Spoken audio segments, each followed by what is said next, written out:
dreaming a new horizon and a day it all came true. Keller Williams, you make dreams come true. Home sweet home, oh home sweet home, home sweet home.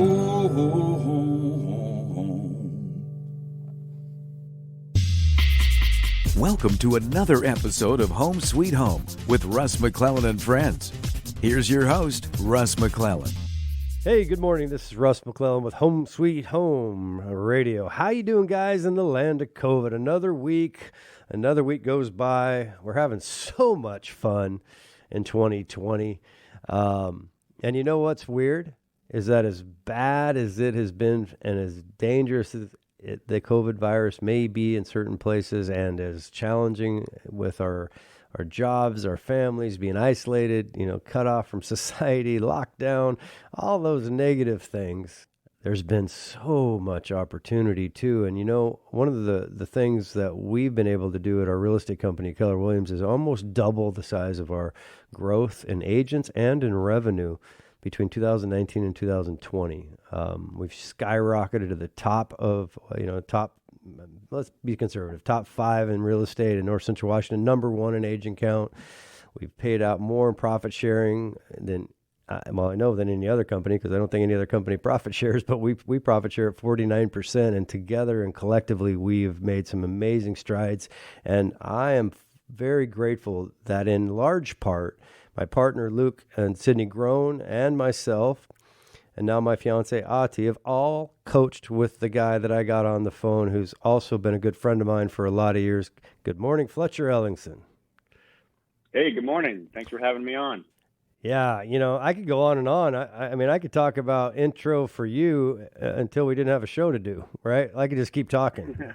And we coach every week together, and I thought maybe for people, although I think you're kind of becoming more worldly than countyly, as they say, with your coaching. But for those people that don't know Fletcher Ellingson and what you do, could you give us kind of start right there as we talk about you and your coaching for the next 3 segments and how it might be able to help everyone out there? Yeah. A lot of people, when they hear life coach or coaching, they have some assumptions of what that might mean. But really what I help people do is I help people break free from struggle, overwhelm, and persistent worry so they can experience more freedom in their health, wealth, and relationships. And ultimately, when we get to that point, you feel good. And so really what I help people do is I feel good in their life. It's interesting because that's like a lot of things that are very powerful sometimes are very simple to say. The art of feeling good. And, for me personally, we've known each other a long time. And then I've been an admirer of how you walked the walk. Right? Because I wouldn't say that you woke up and I know your history, but a lot of people don't, that in the first day you were just magically a gifted coach and your life was perfect. It didn't really work like that in one day, did it, Fletcher? It took a lot of years. Right. A lot of years of making, it took a lot of years of making poor decisions that, and out of those poor decisions came a great deal of wisdom. And with that wisdom came better decisions. Yeah, and you know what my mission is. We talk about it almost every week, and my mission as the operating partner at Keller Williams, and as a designated broker and as a person. What is my mission? Do you remember? You are helping people transform their lives using real estate as that vehicle. Yep, exactly, to the life they deserve and the life they want. And you know what's funny is I'm a firm believer in abundance, and you help me every week. You remind me of that when you speak in abundance versus in scarcity, and when you speak positively, not negatively, it literally does change the chemicals in your brain. So, maybe what would you say, what could we do in these next 2.5 segments that we're doing right now to help someone that is struggling, Holidays are right here. It's been a weird year, to say the least, and there's a lot of people where the walls seem to be closing in, but it doesn't necessarily have to be that way. But it doesn't just, you can't just like snap your fingers either. You got to have some tools. So how would you describe how your coaching can help them break through that cycle? Well, that what you said is very profound. It doesn't have to be that way, and it is that way for many people. And first of all, I don't want to diminish the severity of what's happening around us. There's so much that seems like you said, the walls are coming down around us. So I don't want to diminish the severity of the challenges that people have. But like you said, you do have a choice, and what it comes down to is what you're focused on. 100% of the time, it comes down to what you're focused on, because just as there is a lot of pain around this pandemic and pain around the political situation and pain around the economy and the climate, there's also just incredible amounts of beauty that are happening. I mean, I just saw, in the paper the other day, there was a guy in Panama City. He is the first Down syndrome athlete to complete a full Ironman. He did that on November 7th in Panama City, Florida. So that means he did the 2.4 mile swim, the 112 mile bike ride, and then ran a full marathon. And he did it in 16 hours and 46 minutes and 9 seconds, just under the cutoff time of 17 hours. Wow. So there's all these wonderful things happening. And you know what he said after he finished? He put this on Instagram. He said, Ironman goal set and achieved. Time to set a new and bigger goal for 2021. And I was like, are you kidding me?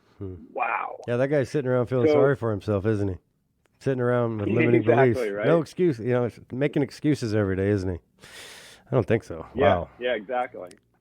So it really comes down to what we focus on. You can focus on things that, like you said, produce produce those chemical reactions in your brain, which are emotions. And whatever we focus on is going to elicit a chemical reaction. So what we want to begin to practice is focusing on the things that simply feel good. And I know that sounds super simple, and it's easier said than done, but it is the practice. And if we begin to step into that practice, things begin to shift in our life. Yeah, one of the things that I have been, how can I put this? One of the things that's really changed me in our coaching is, in the beginning, you kind of do a little audit of people and where their mindset is. There's a couple exercises that you have your clients do, and at least the program that I'm in, The Art of Feeling Good. And one of them was pretty profound, where my whole excuse or complaint that I would verbalize often is that I don't have enough time. And I think right now, people in the land of COVID, whether it's because their kids are now home and they're doing homeschooling because the schools are closed, or whether they're at home with, doing whatever, it just seems like we don't have enough minutes. Like, we're trying to juggle so many things, and with social media and the beeps and the blips and the ups and the downs and all the noise and the white noise, it's just we never have enough time. And what you told me was, every time you say I don't have enough time, you're reinforcing this negative pattern. And so what you focus on expands, to your point. And we've talked about this, but the funny story, sounds silly, but one of the things that stressed me out the most in my life, literally, it sounds so dumb, but it was true, is washing dishes. Washing dishes bothered me. Yeah. Bothered me to a point where I would just almost have a panic attack that I'm wasting my time. Like, what am I doing here? Washing these crazy dishes. I don't have time for this. And my blood pressure would rise. I'm like, so consequently they'd stack up, and, I'd ignore them, and then it'd be a major disaster, especially if Ottie saw it. And, my fiance. But you said, just say to yourself when you feel anxiety, silly as it may sound, washing dishes. I started saying it out loud. I have the perfect amount of time. I have tons of time to wash dishes. And then your point, your exercise, or your challenge that you gave me was, how do you feel after that? And believe it or not, the chemicals were there. They instantly shifted, and I felt better. Yeah. So how can you explain that? It seems so silly, but it worked. Right. Yeah. So our brain is a goal-achieving machine. That's something that my mentor always reminds me of, is that our brain is a goal-achieving machine. When you make a statement, the brain does not judge it. It doesn't say, is that good, bad, right, or wrong? If you say, I don't have time for this, the brain just says, oh, we don't have time for this? Okay, I'm going to look and search for all the evidence that supports this statement that there's not enough time for it, and we'll release the chemicals that are in alignment with that feeling, and you'll have this experience called desperation, frustration, irritation, upset. And so when we change the goal of the brain to, you know what, I have the perfect amount of time that allows me to wash these dishes, the brain, again, not judging that statement, it says, it just begins to look for evidence to support the fact that you have evidence, or that you have time to wash those dishes. And it releases the chemicals that say, oh yeah, I do. And it feels okay. Yeah, you know what's cool about that is that I instantly had the evidence, but I first had to be open-minded to do it.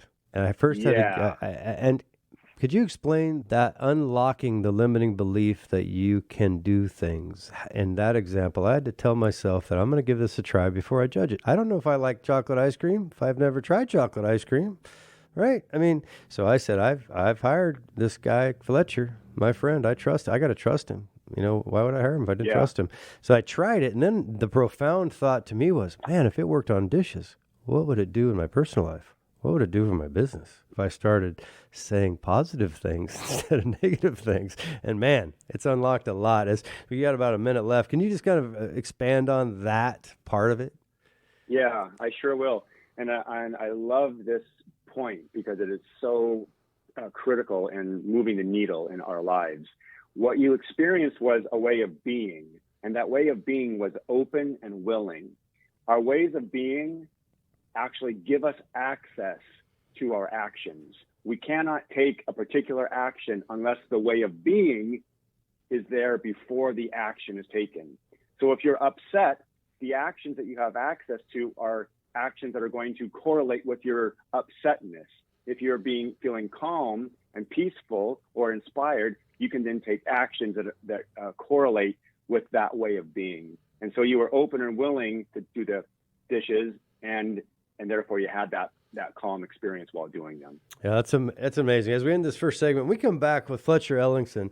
Get a hold of Fletcher, by the way, at 509-679-0927. Coach Fletcher Ellingson, The Art of Feeling good friend of mine.